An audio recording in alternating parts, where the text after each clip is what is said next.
The first ever college football playoff championship game takes place on January 12th between Ohio State and Oregon. So as college football grows, how much is it gaining ground on the NFL in terms of money and popularity? I'm joined by Robert Tuchman, president of Goviva. Robert, will this new event eventually catapult college football into the same category as the NFL and the Super Bowl? Well, there's no doubt they're off to a great start with the ratings that they got for the first two semifinal games of this college football playoff. And now the championship game Monday night, I think they might even break all types of cable TV records. So when you look at that, the start they've had, you combine this new tournament format, which people have been calling for years, there's really an opportunity for it to one day, let's say, rival the Super Bowl, at least here domestically. So as that viewership grows, what are your estimations for this first game in terms of how that'll translate to advertising dollars?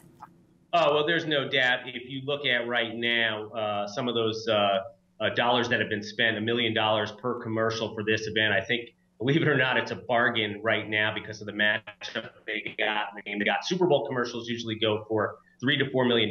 I expect that within the next few years, you'll see that number of $1 million probably double, even possibly to $2 million. And one day it might rival the Super Bowl.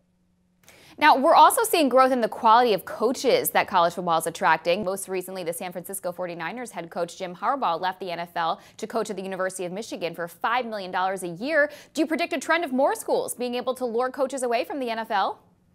Yeah, well, there's no doubt. Look, if you look at these schools and the foundations and the money they have, remember, they don't pay their players. So there's a lot of profit within their programs. If you look at some of the biggest programs like Tennessee, Alabama, they're making over $100 million a year. They don't have to pay their players. So when you look at it, paying a coach, $5, $7 million, for what they bring in for the program. And then think of how many people not only are donating, let's say, to Michigan now because Harbaugh is there as the coach, they don't even account for those numbers. So at the end of the day, you're looking at millions and millions of dollars that universities make off their football program. So paying a coach this type of money is not something that you're not going to see. It's definitely going to further along, and I think you're going to see more universities realize that, hey, the way we can achieve relevance and the way we can really achieve donations to our university is through having a good football program. Yeah, and it'll be interesting to see how quickly that growth occurs. Thanks so much, Robert Tuchman, president of Goviva. Thanks for having me.